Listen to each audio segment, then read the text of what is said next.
In this video, I will guide you on how to add contacts to your Redmi Watch 6 so that whenever you want to make a call with your Redmi Watch 6, you do not have to go through your phone. You can just open up the contacts application from over here and be able to find all of your phone numbers for you to call directly from your Redmi Watch 6. Now, the way you do that is to simply head over to the Mi Fitness application. Make sure that your Redmi Watch 6 is already connected to your phone, and then you want to just scroll down to where we have apps. Select that, and you're going to see the favorite contacts at the bottom over here.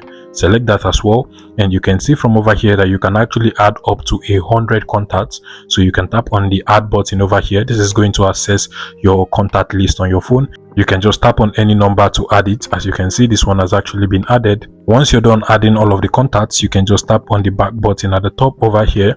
And now if you go over to your Redmi Watch 6 smartwatch and then just open up contacts, you can see all of your numbers from over here. You can also call them if you want. If this was helpful, please let me know in the comment section and subscribe to this YouTube channel, guys.